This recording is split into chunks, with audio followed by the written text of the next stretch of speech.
Love this podcast? Support us by leaving us a 5-star review on Apple Podcasts. Hit the link in the episode description to support us now.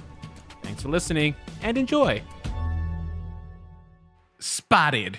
Queen Bee Rowe just left the gym. Rumor has it he's working off a few extra desserts he had this past weekend. My sources tell me he's meeting up with Quiet Boy E. This dynamic duo has been holding a grudge against Nikki P. Why? Well, rumor has it that Nikki P hasn't been so into the new royalty in town, and you know how it goes. Heads will roll. Oh, looks like they're about to hop on a call with Nikki P. That could only mean one thing. They're about to spill the tea on New York's elite, past and present. XOXO, Gossip Girl. Oh, that came so naturally to you. Of course it came so naturally to me because I have studied the art of gossip. Have you noticed he actually talks like this most of the time? He does. I thought it was Kristen Bell for a hot second. But that's right. If you haven't figured it out, we are talking about Gossip Girl today, and I could not be more excited. He really can't. So I'm Rolando. And I'm Nicole. And this is Remakes, Reboots, and Revivals. An original podcast about unoriginality.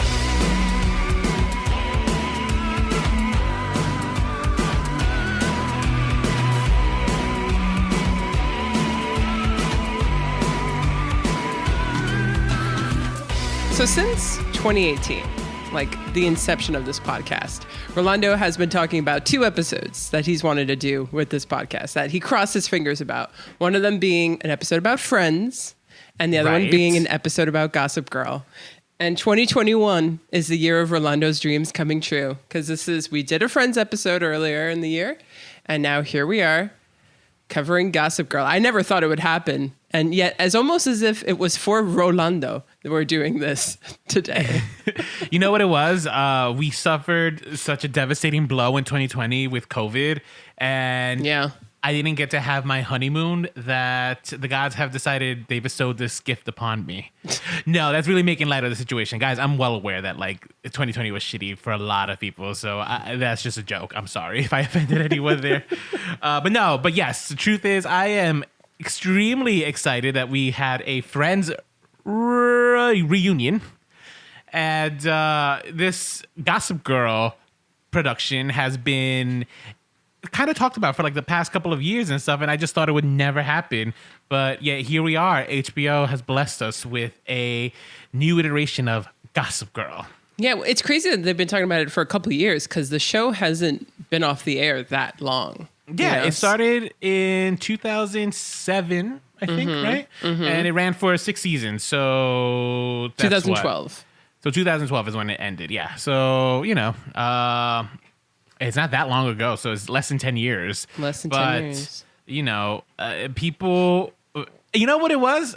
And I guess we'll talk about this, obviously, as we talk about the show. But I think people were just a little bitter about the ending of Gossip Girl that, we needed to kind of go back into the story and rectify it.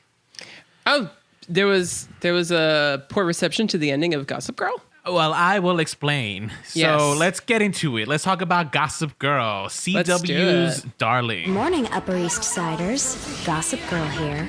Your one and only source into the scandalous lives of Manhattan's elite. Top story on my homepage, Serena Vanderwoodson, everybody's favorite it girl, has just returned from a mysterious absence. We've missed you, S. Oh, that's Dan. Looks like his childhood crush has returned. Dream on, lover boy. She is so out of your league. So, Nicole, what do you know about Gossip Girl? That it's a CW darling. And Pretty Little Liars. Kristen Bell's the narrator. Kristen Bell is the narrator. She plays the omniscient Gossip Girl. Yes, so I actually got this confused with another show where I thought that the Gossip Girl was dead and was looking down on all of the girls who and it's who murdered her? But you're okay. That's Pretty Little Liars. Yep, that's what I'm confusing. Of the same vein of Gossip Girl, I believe it came out in the same era. I actually loved Pretty Little Liars also because that had that omniscient narrator who was very much like Desperate Housewives. Yeah. So, and I love, but that's also why I love Gossip Girl, right? I actually here's a little fun fact about me, guys. I love a show with an omniscient narrator. I feel like when done right, and that's the key word, when done, that's the key phrase there, when done right, it's so good. And there's so few instances. I think the ones that come to mind are Pushing Daisies and Desperate Housewives. And then I would say Gossip Girl is the other one that kind of falls into that vein of like an omniscient. Not Arrested Development? Oh, Arrested Development is another great example of great narration. Yes, that's another one. He has like a very godlike voice in the way he delivers all his facts and stuff. So yeah, so that's why I tend to gravitate towards shows that have a very well executed narrator. Gossip Girl is one of those shows. So, but what else do you know about Gossip Girl outside of Kristen Bell? That's about it. I knew Blake Lively was in it. I didn't even really I only just recently got familiar with the male cast. It's names that I've heard, faces that I've seen, but never really was able to put, one next to the other and associate it. So honestly, not that much. Okay. All right. That's fine. I mean, I am here to spill the tea. I'm here to give you the gossip on Gossip Girl. Yes. Give me the bon chinche. So, Gossip Girl is a show. It was developed by Jason Schwartz. And for those of you guys who do gravitate towards this genre of television, you would know that his name is most famous for The OC, which is another one of my favorite teen dramas. And I think The OC is kind of the granddaddy of this idea of like, let's follow rich people and all their societal problems, right? Yep. Mm-hmm. And the OC takes place in California, and then they bring Gossip Girl. That one takes place in New York City. And it follows two main characters, Serena and Blair, right? I want to say Blair is her name. Yeah, Blair. Okay, so Serena and Blair. So Blair, they're besties. However, they have a little bit of a falling off, especially after Serena disappeared for a year to go off to boarding school. And therefore making Blair the it girl. And when Serena returns, she brings with her a whole slew of problems. First of all, Blair's boyfriend reveals that he slept with her. Mm-hmm. And he's totally in love with her. And he is totally in love with her. And Serena also, she left for scandalous reasons, which as you progress into the first season, you'll know. And she also develops a relationship with Dan Humphrey. She is also kind of dealing with the fact that her mother is dating Chuck Bass's father. Chuck Bass is kind of in season 1, I would say he's like the main antagonist. He's kind of like the kind of a shithead. So if you saw the pilot, he's the one who tried to rape Dan's sister. Yep. And I don't know how. Explain to me how he ends up becoming one of the main characters of the series, but that's what happened. It's not cool at all. And then you have Nate Archibald, who I was convinced was a homosexual based off of his face. I hate to say it. It's a thing, gay face. And tell me not, Nicole. Tell me you don't watch that. You're just like, gay. Gay. Yeah, I could see that. That. But I mean, Of course you can't. Yeah. The rumors were really vicious around him because the gay community, the bloggers, were convinced that him and Ed Westwick, the guy who plays Chuck, were in a gay relationship. And they had all these like theories and evidence to prove that these two actors were in fact closeted gay men. Wow. Yes, probably. Yes. Maybe. Who knows? No judgment. So this cast, gorgeous. Let's talk about Blake Lively, like stunning, absolutely stunning. And then you're watching this show and you're thinking, it's just like, how are these adults supposed to be portraying teenagers? Because it's supposed to be like 16, I think, in the show. Yeah, it wasn't really clear what grade they were in. They were like, I think they're juniors maybe. So absurd, absolute absurdity, but beautiful cast.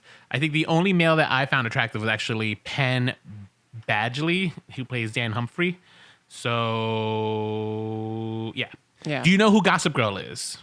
I do, but before I tell you that, I think you were going to say this, and I'll piggyback off of you, is that the main thing is that they're all white. And they are all white, yeah. Yeah. I mean, and they're New York City elite, obviously they're all white. At least from what I saw, though, like there's other friends who aren't white, but they're very much like wallpaper.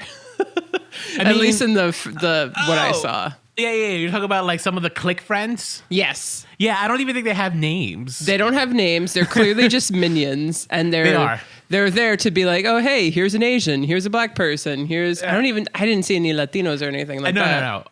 I think the only requirement was just like you need to be skinny and fit into these outfits. That would be the requirement to be a castmate. So for me, show. when I first started watching it, it was hard for me, especially the guys, to tell them apart because they're all white, and I was just like, okay, who's this now? Whose dad is this now? What's the dynamic here? That's like so racist. They all have different color hair. Yeah, I feel like that should be the way for that. That should be the way you differentiate them. It was hard for me to keep up because it was just a lot of white people. I'm sorry. There are. I mean, yeah, I want to say that might have been. I feel like people did call that out during the show's run, but I don't think Gossip Girl did anything about it. Yeah, I didn't have that problem with the girls. It was more so the guys. I don't know. I think Nate and Bruce. What's his name? Chuck. I think they look a lot alike. Like, come on, they're practically twins, which is probably why they did fall in love with each other, because we all know that gay people, go for people who look like them. I mean, it's a thing. It is a thing. I'm not like that. And Rolando, I wouldn't say you're kind of like that. Like Eddie is quite the opposite of you.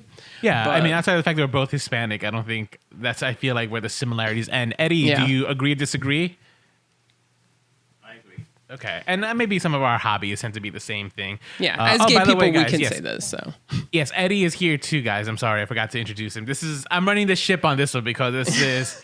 This is my calling, and as usual, I have dropped the ball yet again. So sorry, guys, if this episode's a little bit of a mess. But yeah, so this show aired on the CW. It ran for 6 seasons. I'm going to be upfront with everyone. I only really saw the first season. I didn't even see it consistently because I was well into college. I was only watching it because the concept of a blogger who blogs about these rich elite children kind of appealed to me. And if you don't know this about me, or if I have any college friends who are listening out there, you guys would know that I loved to fucking stir the pot in college. I loved gossip and stuff. And I remember one of the girls in one of the sororities, basically after the show had come out, she's just like, oh my God, you're like our Gossip Girl. Except I didn't have a blog or Twitter, like I was just fucking doing it. I tried to do it at one point. I tried to become the William Patterson Whisperer. That didn't stick. But across Willie P and Stop and Shop where I worked, like you will find like these little, if they still exist there, like on permanent marker, who is the Willie P Whisperer? I don't think anyone cared though. I didn't go viral, sadly. But yeah, and like I said, this show really just follows these rich teenagers and a lot of their woes and stuff. And that's it. That's all I could really explain about the show. But I don't know, Nicole, I'm assuming you've never seen this show, right? Yeah, when this came out, I had just graduated high school and like went, to film school. So I was very much against watching something like this. It just, Against. Well, you don't go to film school to learn how to make a show like Gossip Girl. I don't think you do. Maybe some people. Well, hey God. All right, so there you go. I'm glad you said that because my goals in college was to create a show like Gossip Girl or The OC or eventually Pretty Little Liars. That came out after I was done with college. But yeah, this is what I felt was my calling. I was just like, oh, this for me is art in a way. I feel like there has to be like a level of writing that you have to do, and you have to have a respect for kind of the teen tropes. And I don't know. I think it's such an art form. I love teen soap operas. That's why I watch Riverdale. And Riverdale is one of my favorite teen soaps right now. I know I'm not the target demo, but that show is so ridiculous that I think you're the target demo. I would say so. Gay, yeah. Yeah, this is your genre. This is your thing. Maybe these shows just appeal to gays. But I think, I don't know, so for one of my courses was a TV writing course. One of the things that I did was I wrote a pilot in the vein of a soapy teen. And I was basing it more or less off of my life, a dramatized version of my life, but it was related about Greek life. And there was obviously a murder, drugs, and everything, not things that I experienced in my fraternity, but it doesn't matter. It's about, there's a fantasy element to these shows, and that's what I love about them. That's true. So, yeah. yeah. It's very all fantastical. It definitely glorifies this kind of lifestyle. It does. It's just, I feel like it tries to like kind of like wag its finger, but it does such a poor job of like doing that it just ends up feeling It's at times it's like, okay, this is where we critique it and this is where we think it's bad, but then it like puts it in slow motion and has a really cool soundtrack to it, so it's like, but is this bad? Like you still want to live this life, right? Like right. That's what the of show course. The show's main goal is for you to like envy these people and want to be these people. Even though the show does also say like, oh, these kids, even though they're really privileged, like their parents pretty much tell them what to do with their life, right? Like the main character, Blair and Nate, are expected to be with each other. It's not even about them being in love. It's like their duty as, their parents' children. Yep. Serena's younger brother tried to commit suicide. Like they're unhappy, they're neglected. Their parents have their heads up their assholes and they're kind of lost and stuff. But how much can you feel bad for people who also like get driven in limos to like their private parties? That's what I actually liked about this show. When I rewatched the first episode, I was just like, wait, they're on the bus. I thought that they were like living luxuriously. The first episode, the main guys are in the bus. Now that changes. Like, I think season 2, once the budget goes up, because ratings wise, for a CW show, this show actually did very well in the ratings early in its run. I think it peaked in season 2, according to this article here on Wikipedia. Yeah, it peaked with 2.8 million viewers, which is actually pretty good for the CW. The CW is just notorious for just terrible ratings. Yeah. But season 1, its average viewer was 2.6, right? And it was a decline from there. I think by the end of the series run, it was under 1 million. Wow, yeah, look at that. Because it's just like, well, go ahead. Well, yeah, I feel like in 2007, right? This was a more timely show. By 2012, I think that it wasn't really like something that people probably resonated with anymore. At least I think by the 2010s and by iPhones taking over, because like the phones that they use at the beginning of the series, like the flip phones and the Blackberries and all those stuff. And then like with technology just like getting so far advanced, I also feel like in the early 2000s, catfishing was huge at first and like it was a huge problem. And like, like trolling is still a problem, but like after a while, people just kind of got used to it. And then like, the allure of it all was just like, oh my God, 6 seasons and people still don't know who the fuck Gossip Girl is. Like, roll eyes. Roll eyes indeed. And, I think part of the problem with this is like shows that start off in high school, they tend to like not know what to do once they graduate high school. Yeah. Because usually for college, it's a little farcical when everyone goes to the same school, right? Like we had that problem with Boy Meets World, remember? And Saved by the Bell. They all ended up, and Saved by the Bell, yeah. It's just like they all ended up in the same school and it's just like, okay, but that's, these kids had dreams and hopes and aspirations. And this show tried to do that, right? They split everyone up. And that's also when people start losing interest, because it's like part of the reason that you watch these shows is to see this core group of people interact with each other. Exactly. There's like this great gag on a Futurama episode where they're like, there's a show and they have to like fake the ending of it and they try and do something like really left field and they're like, no. You have to keep it as simple as possible because people don't like too much change. Unfortunately, you're thinking of the Sexy Lawyer show, right? Yeah. So Sexy Female Lawyer or Single Female Lawyer, that's exactly the episode. But it's right. Like the moment you could name any show and that term of jumping the shark, it's when there's a dynamic that has changed that people just don't even like it anymore, because people don't like change. Like people like the familiar. That's why people like to rewatch things too, because it's familiar, they're comfortable with it and all that stuff. No, I agree. Although I've always had a problem after I did some research on that term, jumping the shark, because after Fonzie famously jumped the shark, literally on Happy Days, everyone says that was like the beginning of the end of the series. But I think the show lasted like another 3 years after that, so it wasn't like that. Well, yeah, swift but of just an because ending. it lasted for 3 years doesn't mean it was good.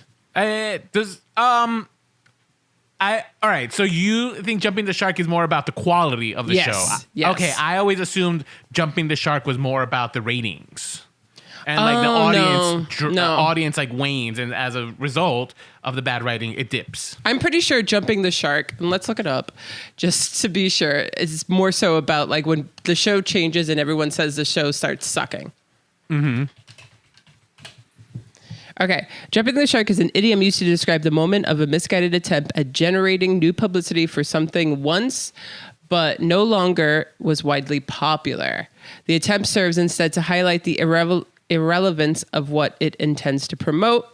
This is especially applicable to television series or other entertainment outlets. Okay, interesting. Got it. So yeah, it's more about trying to do something shocking or something so crazy that it hopes to garner attention. Yes. But as a result, it usually just makes a mockery of the show. I think Gossip Girl had that because there was one season where Hilary Duff came in and the big talk was just like she had a threesome with Dan Humphries, you know?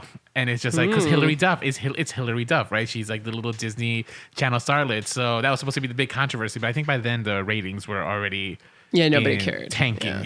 So, you know. But I'm glad that you pointed out the rise of social media, because I think that's also part of the reason that contributed to the fall of this show.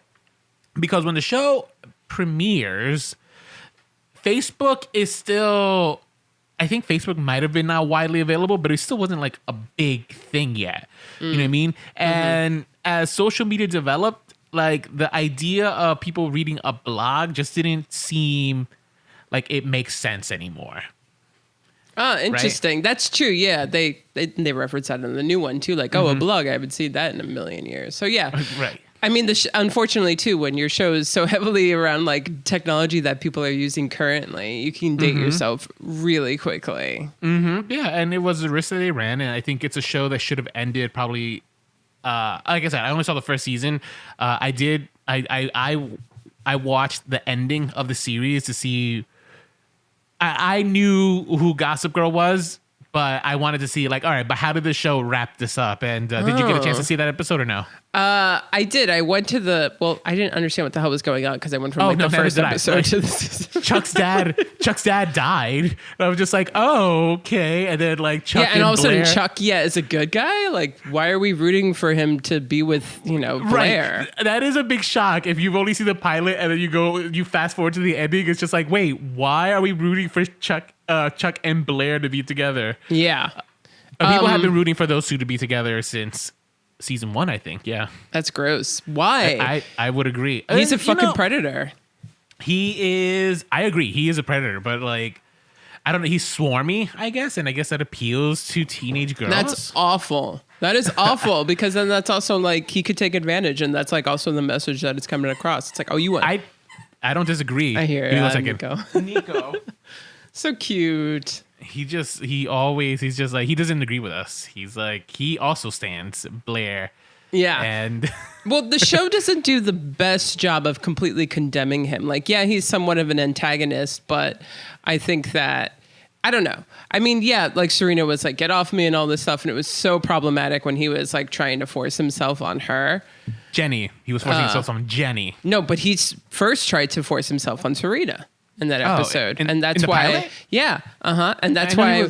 You're right. Yes. Yeah, yes. And when she was on her date with Dan, and he's like, oh, she's having some trouble with some guy named Chuck. She's like, oh yeah, no, we have to go to this party right now.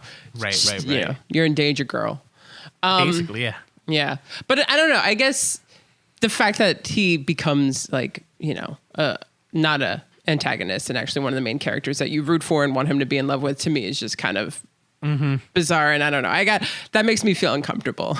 As it should when you're critiquing the show, especially one that's like intended for teens. You know what I mean? Yeah. I think that is definitely problematic. I don't think I should have mentioned this earlier, but this series is based off of a series of novelettes for teenagers, and they're not. I don't even think they're named Gossip Girl. I think they're named like something else. No, they're named Gossip Girl. They are named Gossip Girl. I mean, each book has a different name, but it's the Gossip Girl series. Got it. Okay, so but the Gossip Girl series. But yeah, I just don't think it was. I don't know. I don't know how swarmy he is in the book series, but the Chuck that we got, I think, was very, very problematic. I mean, he drugs people. He's talking about like drinking. I mean, and the other thing about the show is like they're all underage and they're always just drinking. Yep. Like, do you remember that first episode? Like the Blair and Serena are just like at a bar, just drinking martinis. Like, and it's just like, in what world? In what world? Yeah, it teaches you that when you're rich, you can get away with anything, you know? Which is, but that message gets lost because like it glamorizes it.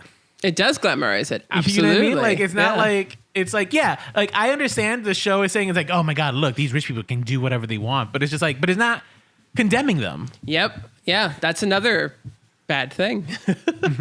I looked up Chuck. Chuck is not as much of a main character in the novel series. He is an antagonist, but I think as a character, they kind of like write him off. And I'm sure that they expanded his role because he's such a good looking fellow. And that is problematic within itself. You know, it's like, oh, you know, well, everyone will forgive him because he's so charming. That's like how people thought about Ted Bundy.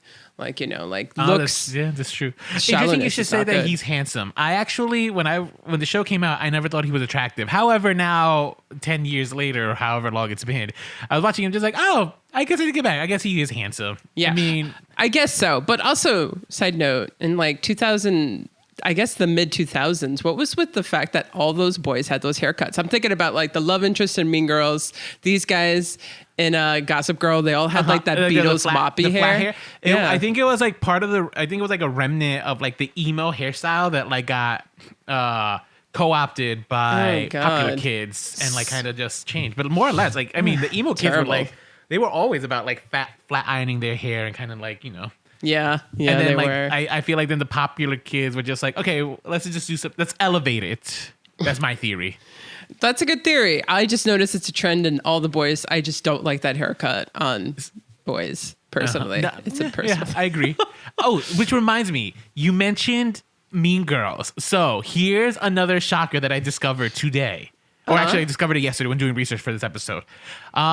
Before this show got piloted or greenlit, this was a movie in development. With Lindsay Lohan. Lindsay Lohan, obviously. Do you know who she was going to play? I'm going to guess Blair. Yes, she was going to play Blair. And I find that interesting in retrospect because, like, oh, that means she wouldn't be the main character. She would be almost the frenemy, the second in command, because, like, this is all really Serena's story. Do you know who was attached to writing it? Not Tina Fey. No, not Tina Fey. No, I don't know who was attached to writing it. It was Amy Sheridan Palladino. Oh, of Gilmore Girls and Mrs. Maisel fame. Yes, and what a big what if. Like, what if this actually became a movie?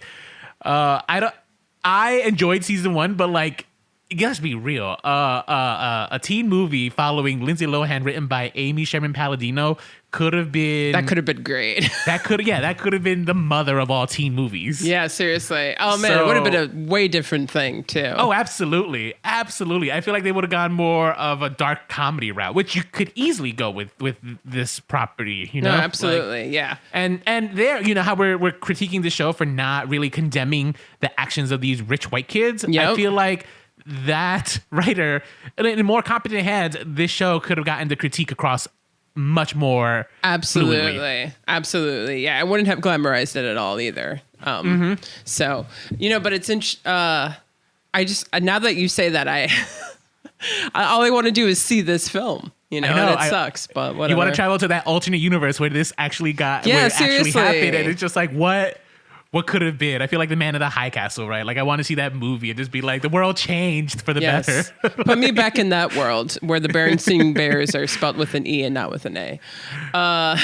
Mandela effect. But yeah, so to answer the question that you've asked me a couple times and I haven't answered yes, I somehow knew who Gossip Girl was without ever watching the show. But I guess maybe my ex told me, I'm not really sure, but I knew that it was, spoiler alert, Dan Humphrey. And when I watched the first episode, I was like, I feel like they knew too, because it was almost setting it up that, you know, he was Gossip Girl from episode 1.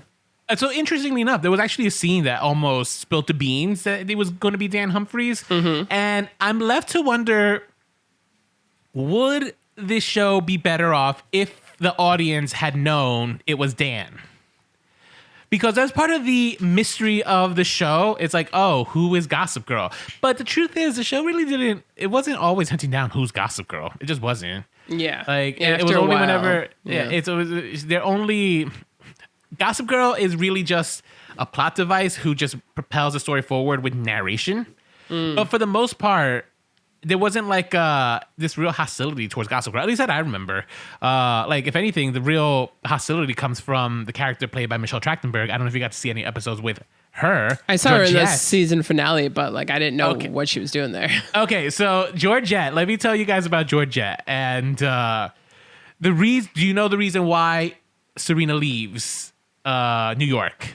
No. Okay, the reason she leaves New York is because after she slept with Nate, feeling down on herself, Georgette was a party girl and she was kind of going through this turbulent time, like partying and like being a bad girl, very much like Lindsay Lohan.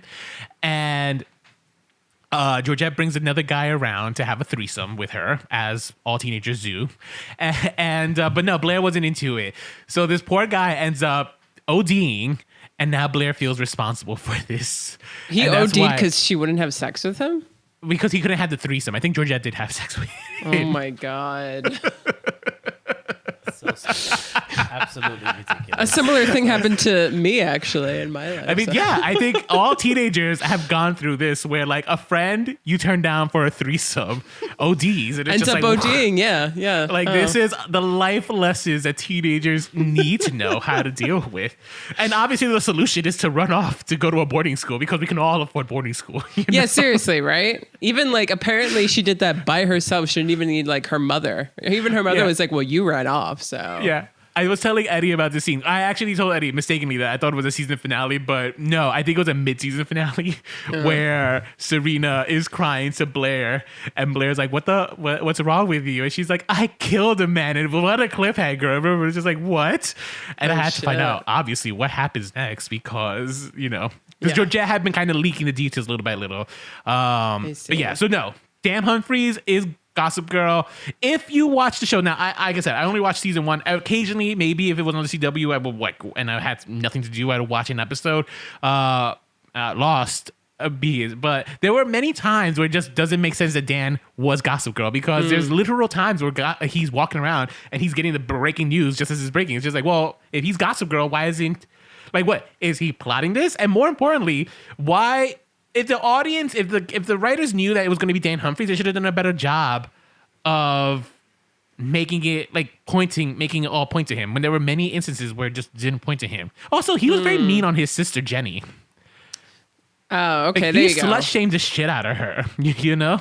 Didn't they address that in the season finale? And he was like, "Hey, Jenny wanted me to say those things." You know, that's not that's what I mean. That's what I mean. That's one of those things. It's just like, well, how do you explain that? It's just like, no, Jenny was okay with it. It's like, no fucking way. Those are the writers were coming up with a Deus Ex Machina.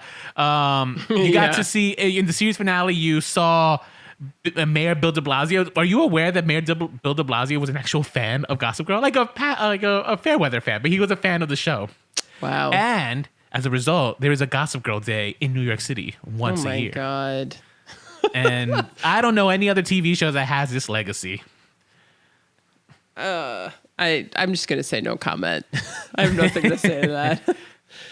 So knowing that a former mayor of New York City loved this show so much, it was only a matter of time before a studio was just like, you know what? Let's just bring Gossip Girl back. And here we are. Here we are in 2021 with Gossip Girl on HBO Max. Did you miss me? I know I've missed you. Gossip Girl, an anonymous Instagram account that spies on our students. This just in. There's a big secret amongst the ruling class at Constance Billard. Why is Gossip Girl out to get us? I'm not just known, I'm influential. And I can't have that taken away from me. Privilege and power will always win in the end. Maids come around too much. XOXO. Parents ain't around enough. Gossip Girl. So, I've been talking a lot here. Eddie or Nicole, does anyone want to give a summary of what Gossip Girl 2021 is? Oh, it's the same show. We're at the same school, Constant Billiard, but now it's a new generation. And it's actually a shared universe, right? Because these characters who are now inhabiting the halls of Constant Billiard actually echo back to the days of Blair and Serena and Dan. This school is run by pretty much this queen bee named Julian, and she's a social media influencer. Mm-hmm. And her influence is so strong that even the teachers are scared of her and her minions. That consist of Kate, her boyfriend Obi, a friend named Max, Aubrey and her boyfriend Aki. And I think those are the main ones, right? Am I missing anyone else? Which one's the gay guy? That's Max. Okay, that's Max. Okay. The pansexual. And I think you forgot Luna and... Luna La and Zoya. Well, Zoya is her sister. And then Julian. Yeah, Julian. Okay. Audrey Hope. Audrey. Yeah, Audrey. Yeah. No, you got them all. No, I got him. Okay. I thought of Luna. Yeah, so and Luna. And in this world, Julian has a sister who just came to Constant Billiard on a scholarship, and for some reason, a half sister. And I guess, Julian wants her friends to accept Zoya for who she is and into their friend group, but she can't simply doing that by being like, hey, here's my half sister. She has to concoct this whole scheme, and it's really bizarre and doesn't make any sense to me. On the other side, of it, the teachers are all, they're scared. These kids rule the school, they're pretty much like they work for the students. And having had enough of this, they think back to the days of Dan Humphrey and his Gossip Girl, and they decide that they're going to revive Gossip Girl to punish their students for some reason and be really unprofessional teachers. And that's pretty much my summary of this new Gossip Girl. Can you explain your understanding of what their actual plan would be? Like, what did they hope to accomplish? I have no idea. Okay. I really have no idea. In defense of this convoluted storyline, because it is a little convoluted. It's incredibly convoluted. I think the teachers believe that Gossip Girl as an entity is so scary that it kind of focuses all the rich kids' attention to this one being. And as a result, they're now more careful about how they behave, about how they talk, because Gossip Girl is always watching. And at least that's what I got from the teachers meeting in the episode 3, which makes a little bit of sense. I agree with you, Eddie. I didn't even say anything yet. The logic is flawed. No, I was saying it makes no sense. Okay, what were you gonna say, Eddie? All right, because I believe this absolutely makes no sense. Yeah, it makes no sense. It makes no sense because offhand, how is Gossip Girl going to adjust the behavior of a person who doesn't want to do their homework, doesn't want to turn in the assignment? What is it about Gossip Girl that's going to make kids participate, right? So, if you're just a typical kid that doesn't want to do their shit and know that their daddy or their mom can make a phone call and make sure they get an A or a passing grade, or make sure that they get a place in whatever Ivy League university that they want, why would Gossip Girl turn the tides and give power to the teachers? Because we saw what was happening. Because we saw at least the attitude shift in the students at the end of episode 1, which made no sense, by the way. Yeah, because it made no sense. It's like saying, okay, A is gonna lead to B, but we still don't understand what is it about A leading to B. We're still getting the result of B. Yep. Right? And we know what A is, but how does that one connect to the other? Yeah, all right. It doesn't make any sense. I think you guys have forgotten that these shows are all pure fantasy. No. All right, because the moment the show starts, I love the idea of this like students rule, teachers are so afraid and stuff like that. And so I love the fact of saying enough is enough. Right? Totally we're going to turn the tables and we're going to do this deceptive way. Right? So I thought that was very interesting. Right? But then they said, we're going to do it this way. I'm like, but how does does this work exactly? How does this work? And then another thing is, if you're I'm trying to understand this. I maybe have no idea of teachers in their working in these kind of schools, these private or elite schools. But if the comment is made that you make less money by working in this compared to working for the Board of Education of New York City, right? So if you make less money working at these private schools, where you could work at the Board of Education, who absolutely need teachers.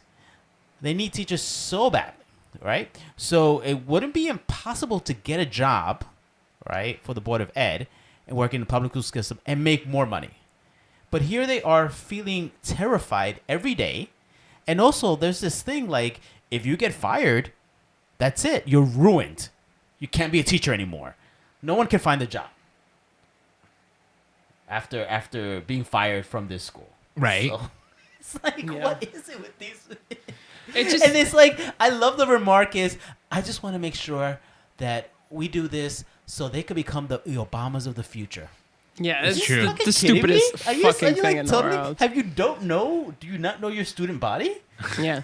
Well, not only that, but it's trying to correct, this dynamic in high school where it's more so about the social hierarchy and that it's less about learning, But it's also more so just like a power thing, They just want their power back. And instead of actually trying to correct the fact that, high school is just a social hierarchy, they're actually adding to it and they're engaging with it, They're not being...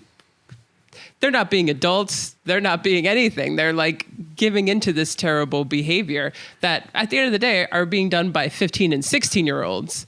They're 30-year-olds who are taking pictures of 16 and 15-year-olds through their windows and then drinking wine. Yeah, 14-year-olds. Zoya's 14. And this teacher was taking pictures of her getting undressed. Okay? Way to make it sound like he is perving on it. No, that is what he's doing. He's perving. He knew it too when he went to her house. There is total there comes to a point where it's like, where's your morality? Yeah. Well, no, I can't get behind that. I know you have all. a plan. I know you're with a group, and to get, we need to get the tea so we can use this for Gossip Girl. But there has to be a line where you're like, hey, you know what? I'm not gonna go this far. This is where I draw the line. All right. Maybe like, talking about so-and-so fighting with so-and-so. That's one thing.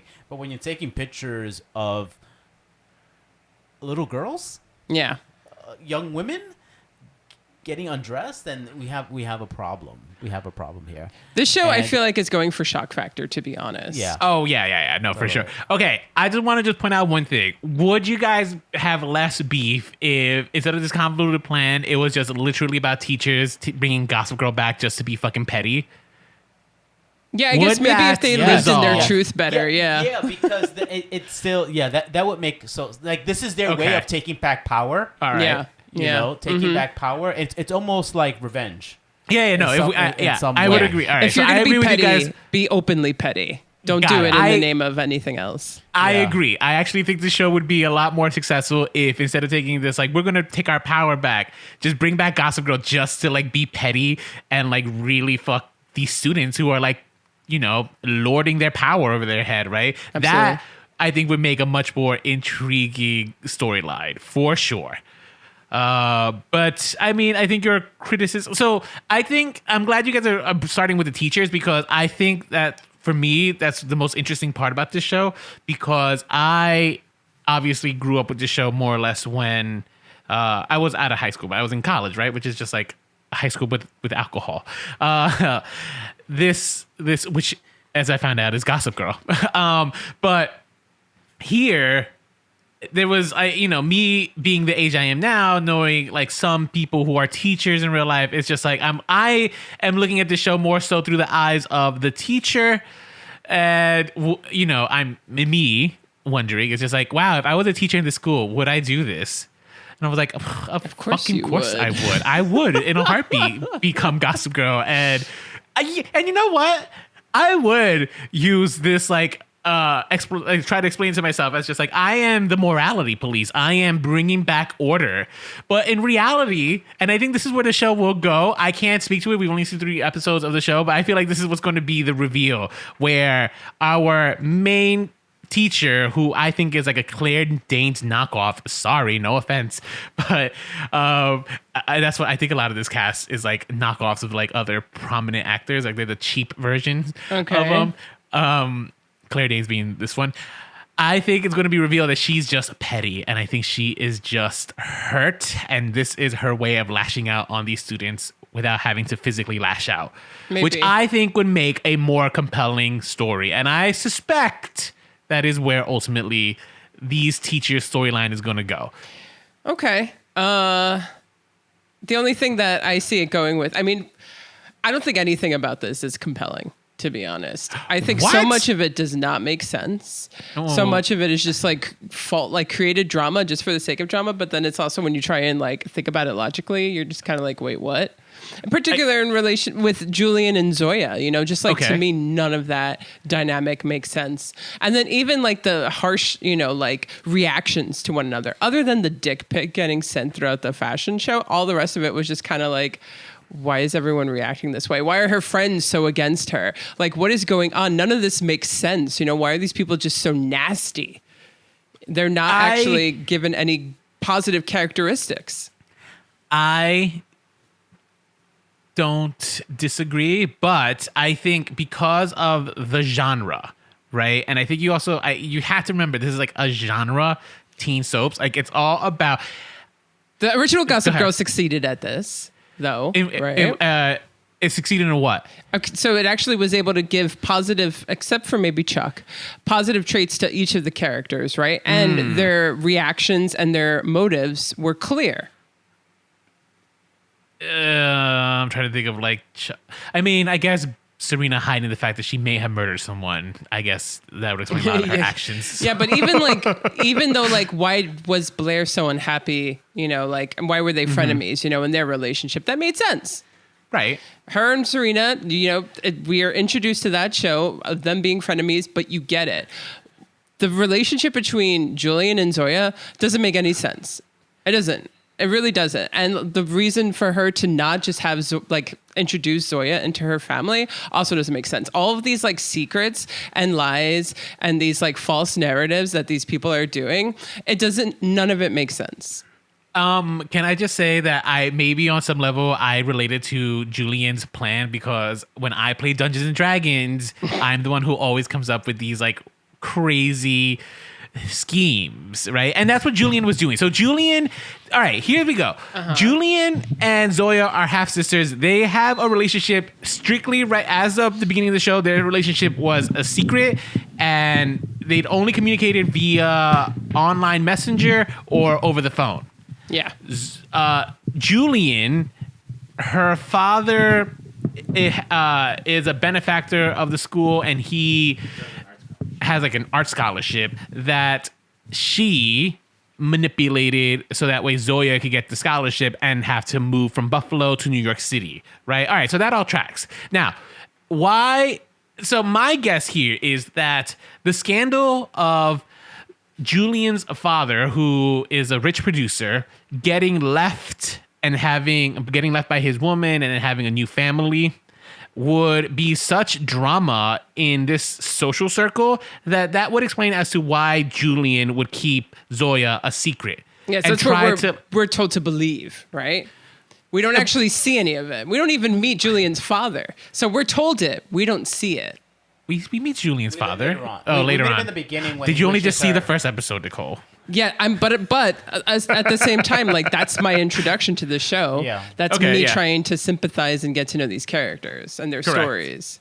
And they did not give that to me. I was told all of this. That's not true. We're told it. There is a lot of exposition dumping. Yes. I won't lie about that. I don't know. I feel like the plan, it doesn't make the most sense, but you know what? I'm gonna just say it. Like, yeah, I'm literally just watching the show for the shock value because you know what? I didn't have the balls to watch Euphoria, but this is what I feel like is soft Euphoria. This is. I mean, I think sometimes the sex scenes are a little bit too grotesque, in my opinion. This is like they're supposed to be teenagers, so I think. This Yeah, is why do I want to HBO watch teenagers have sex? Like there's like an oral scene between one of the girls. Oh no, yeah, there's an actual sex scene and stuff. And then there's like episode 3, maybe episode 2. The girl's going down on the guy, and like we basically see that she's about to give him a rim job, and that makes everything uncomfortable for everybody, including the that's audience. gross. It's soft porn at that point. The audience, as me as the viewer, I was just like this. They're 16. This is so inappropriate. Yeah. So it's just like Julian's like, all right, here's this elaborate thing that we're going to act out for you to become my friend because none of my friends will accept you for some fucking reason. That fails. And then everyone, is either butthurt about being lied to or being put into Julian's game. And then Julian and Z talk again and they're like, it's okay. Here's the next elaborate plan that we're going to do in order to get you in. And then because she comes up with another elaborate plan where they're all lying to each other and it's all fucking convoluted. The friends come up with an elaborate plan. Everyone's just like deceiving each other, but it's also like so much that you're just confused as to what's actually going on. And maybe that's a good thing. Maybe it's saying that everyone's so vapid and living in lies and convoluted, like made up narratives. Maybe that's a critique. I don't think so. I think the show is also just more so trying to be, like we said, going for shock factor and trying to be dramatic to the point where it was so over the top and not effective, in my opinion. Well, I will agree with this. I understood the first part of their plan, which was how I understood why they can't like pretend like, oh, we know each other, we love each other. The second part of the plan of like how we're gonna mend these broken relationships all of a sudden. Yeah. That part made a lot less sense to me. But part of that, keep in mind, the part of the reason for the blow up though is because of the emergence of Gossip Girl. Yeah, Gossip Girl. But everyone was more upset because they were lied to. No. They're not upset that they were lied to. I think they were more upset about how they found out, which is part of the reason like the lying too. Yeah. But you know what I mean? Like they found out through Gossip Girl on an Instagram post. That's what they're more upset about, right? I guess, yeah. Yeah, I think sometimes when you fight with friends, you're not necessarily always mad about the action. You're just usually mad. Sometimes you're just mad about the way they went about it. That's, I think, true to life. And keep in mind, they're like all rich 16-year-olds. Yeah. I don't know how. Do you know how rich 16-year-olds act? I don't. No, I don't either. I'm I'm just going to assume that they all take part in these elaborate fashion shows that like apparently exist. I mean, the quality of that fashion show was wowza. And it took place during the day in some seemingly random building. That's true to life. That's real life though. That Fashion Week, I don't think it was a Fashion Week though, but Fashion Week. I don't think it was Fashion Week, yeah. They are all during the day and they do happen in like these elaborate like empty warehouses. Not usually in Manhattan, they're usually in Brooklyn but though. They construct like these fake houses and then she like lights a match and then it bursts into flames behind her. Like the production level of this fashion show was just crazy to me. But I guess, I don't follow fashion like that, so. Fantasy. And you'd be surprised at some of this. I mean, I want to say that one of Kanye West's shows had like a helicopter drop in. Yeah, it's crazy because I think the first Gossip Girl was very fantastical, all about fantasy, but there was also a believability to it. And there was also like, the narrative was moving at a pretty decent pace that you were able to actually like sympathize and understand everything. This show completely fails on those two things. I agree with you here, right? I think, and this is where the network that you're on is what matters. HBO Max, they're allowed to do a lot more, right? Because it's on HBO Max, they don't even have to like, I mean, even if it was on HBO, they don't have to like listen to like the TV rating system. Yeah. That's just, you do that. It's a honor code. But because it's on HBO Max, that's even more Wild Wild West. That's streaming shit, right? Absolutely. They can do whatever they want. So it gives the creators much more liberty in what they can show. And they think that me seeing a girl try to give a rim job to a 16-year-old boy is what I want to see. It's not what I want to see. Yeah, even if this is what kids are doing, I don't want to fucking see that. I don't. And so this is where the ick factor comes. And also then, I mean, the girl who's playing Zoya, she's so... first of all, the cast is beautiful. I think the female cast here is like gorgeous. I mean, Yeah. Julian, that we'll talk about face, and even her Julian has like not bald, it's like a buzz cut hair, which I was just like, what an interesting choice for the it girl to have, and I'm like here for it. Yeah. But Zoya is so beautiful, but then you see Zoya like walking around like these slinky dresses, and just like, well, she's supposed to be feeling 14. Like, what 14-year-old looks like that? Yeah, like, talk about absolutely. giving body dysmorphia issues to like kids. You know what I mean? Yeah. That's the thing. Yeah, it's a very diverse cast, but none of them have like an average BMI. You know. to Oh say no, the no, no. least. But I feel like rich people try not to.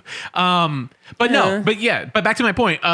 Where you can do whatever you want on on HBO Max, that becomes a hindrance. That becomes almost a problem I agree. when you end up relying on that kind of, I'm going to shock you into like enjoying this shit.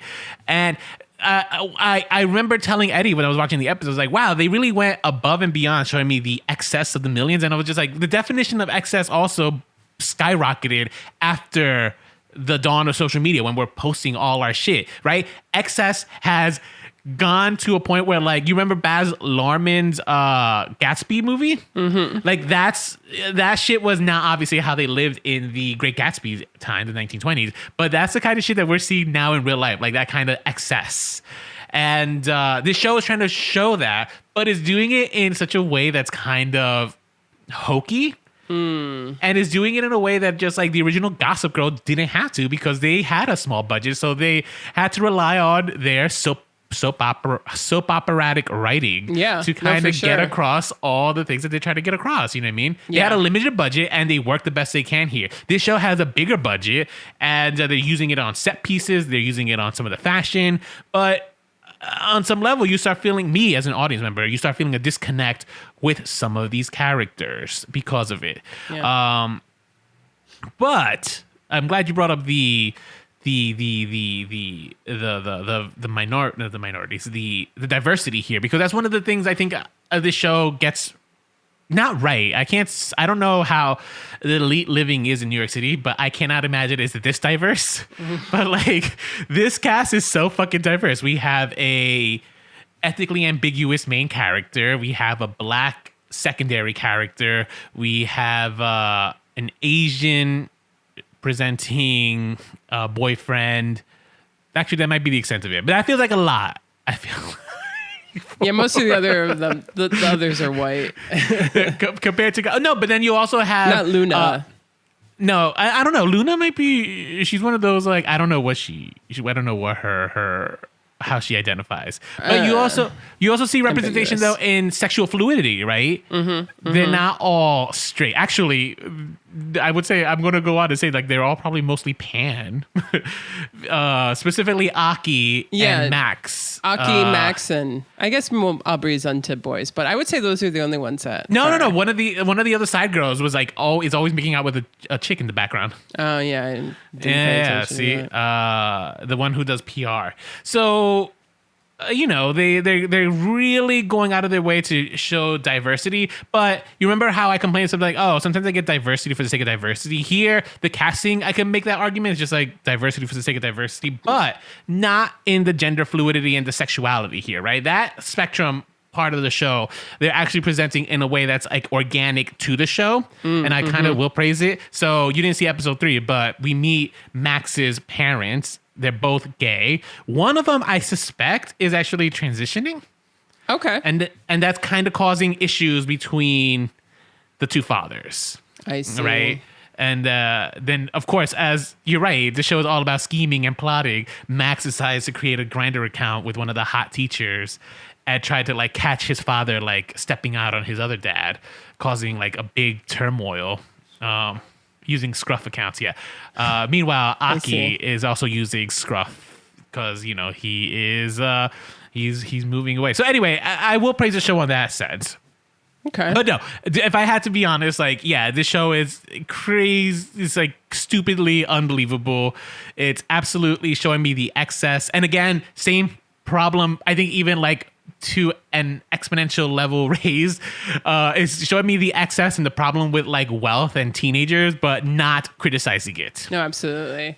Yeah, I would say that This is probably one of my least favorite things we've covered in a while. Oh, I did not say that. I'm not going to say that. No, for I'm me. saying that. I definitely, I think that it definitely just indulges a little too much in a lot of things that are either unnecessary or just way too glamorizing for the sake of being glamorizing and not enjoyable. And I predict that this will not return for a season 2. And hopefully it just like goes away and we can forget about it. Interesting that you should say that. So that actually brings up a really interesting point because I think ratings wise, let's see, hang on. Let me just check something. Well, I know that it's not getting a lot of people do not like it. It's not getting, good critical reviews. It's not getting praise. I wonder why. Yeah. But what are It has ratings? an average rating of 4.9 out of 10. Gossip Girl. Hang on, 2021. According to who are you getting? Oh, that's IMDb. You can't. No, go by Rotten IMDb. Tomatoes. Oh, Rotten Tomatoes. I see a 38%. I'm actually so sad by those numbers. But what are the critics saying? An ambitious misfire. Gossip Girl stutters more than it struts. Stranding a stacked cast in a sumptuous sea of rudderless drama. I have the same thing up. Yeah. Which is accurate. The audience score, though, is 74%, though. And I think that means audiences are loving it. I wish, I don't know how accurate the metrics are for social media, like streaming. So I'm not even going to bother looking that up. But yeah, I mean, I'm so sad that you feel that way. I feel the opposite. Like, I am aware this show is stupid. And I'm aware this show is ridiculous. It makes no sense. I'm still gonna watch it because And this is your thing. This is your genre. This is not my genre. this is absolutely my genre. I think this is my genre. So does it compare to the original Gossip Girl? Absolutely fucking not. The original Gossip Girl, at least the first season, the one that I actually watched consistently, that show delivers. It was, the writing not strong, but like it gave me likable characters, except for Chuck. I always hated Chuck. I still don't like he's Chuck. a scumbag. But I mean, Dan Humphries, I think he's such a dreamboat, right? And I think him and Blake Lively's character Serena were such a match made in heaven, right? I think they were like the sweetest looking couple, and it was so heartbroken when they broke up because of Michelle Trachtenberg. Yeah. The only thing that I like about this new one is that Kristen Bell returns to narrate it. It doesn't make sense why she does, technically, right? Because in the first one, we didn't know who Gossip Girl was, so it was perfect for her to be the narrator, But we know that, well, one, we know who the original Gossip Girl was, and we know who this new Gossip Girl is. But at the same time, of course, you're going to give it to Kristen Bell because Kristen Bell's the best. Well, I think part of that is because the teachers are going out of their way to make sure that they're writing in the same voice. I think that was actually used to great effect, bringing Gossip. Oh bringing wow, Kristen Bell you're back. really praising the shit out of this. I know. Terrible show. I thought that made sense. Like, right? Like, why would you use Kristen Bell? Because Gossip Girl isn't a person. Gossip Girl is an idea. Even the ending of the series finale of the original run kind of alluded to that. That Gossip Girl is more than just Dan Humphries. Gossip Girl is a being that we, the people, give power to. Entity, yeah. Yeah, almost. That's how you give power to spirits, with energy. Of course, yeah. Are you aware that there are Gossip Girl-like sites that are real in like the real world? That does not surprise me. Have you don't indulge and read some of them? No, I don't. Oh, I do. Dumois on Instagram is the one that comes to mind, right? It's gays over COVID for the gay guys and this was, I think the elite gay Instagrammers were like really trying to find this guy because he was calling them out on traveling and going to fucking like Cancun on these gay lavish vacations and stuff. And this guy, like, he made it a point to like call these people out and like What's his name? really the gays over COVID. That's the Instagram account. Gays over COVID. Yeah. Because it's so it was critiquing, like I said, gay guys who were just traveling abroad and like, spreading potential COVID everywhere because, the pandemic doesn't apply to entitled majority white people, Okay. And I think cool. and I think for me, that's part of the reason why I also like Gossip Girl. I think there is this show never does a good job of critiquing them, but seeing it though is like kind of so satisfying. And like kind of see like it's just like, oh good, I'm glad this happened to you, Julian. Although I do like Julian, you know. Yeah, she's alright. And I had one last question for you. Okay. Do you think that knowing who the Gossip Girl is works for or against the new show? Well, so knowing who it is in terms of the story and in terms of, you know, what I already said about the teachers, in that regard, no. But knowing just simply there's no longer this mystique around who Gossip Girl is, I think that was a smart thing to do because, you know, that was what worked about the allure about the first one. You can't duplicate that, and you shouldn't even try. So I think that was a good call. I just don't like this show. Yeah. No, that's fair. Part of me did wish that they just rebooted the series, and if they had just taken this beautiful cast and just made them, you know, Serena, Blair. Yeah, and put it back in that. 2004 and give them all those flip phones and stuff, you know? No, like, actually, use social media to your advantage on this one. I think then you would have had a better show. But I still watch the shit out of this. I don't know. I feel like this is more of like a 2000s, not like 2020 show, you know? No, but like I said, these like actual social media accounts that are calling out like elites. No, I know, do but exist. I think it would work better as an early 2000s thing, personally. I think also maybe that's why I didn't like it. I just feel like it doesn't work so much in this day and age. I don't know if there's so many accounts out there. Would this really have all of their attention? And would it really like, you know, make them what they think the intention is, which is scared? You know, like would that work? Dumois does. I mean, I don't know what that is. So you know, but I don't know. I'm not a high schooler, so. What do you guys think? You tell us. Am I missing the mark here? Am I giving this show too much credit? Did you enjoy the original Gossip Girl when it came out? Let us know. Yeah. Nicole, where can people hit us up? I would just also recommend that you guys skip this one. So they can email us. In order to answer these questions, you would have to watch the new one, and you shouldn't do that. You can watch the original. The original is fine. Email us. Remakes, Reboots, Revivals at gmail.com. We're active on Instagram at Remakes, Reboots, Revivals, Facebook.com/Remakes, Reboots, Revivals, Twitter at Remakes Podcast. And please, if you enjoy this show, give us a 5-star rating on Apple iTunes or wherever you listen to podcasts. You know, just help spread the word however you can. Ratings is great. Sharing it with friends is also great. Or leaving us a voicemail that we might possibly play on the show would also be great. And what is that voicemail number, Rolando? That's right. You guys can call us and leave us your tips, like in Gossip Girl. That number is 862-248-2326. That's 862-248-2326. Give us a ring and leave a voicemail. Yeah. Did Gossip Girl have a sign-off or no? Yeah. XOXO. XO, Gossip Girl. Okay. Well, or the other one that she also had was like, you know you love me, Gossip Girl. Well, you know you love us. And until next time, stay an original. XOXO. Gossip Girl.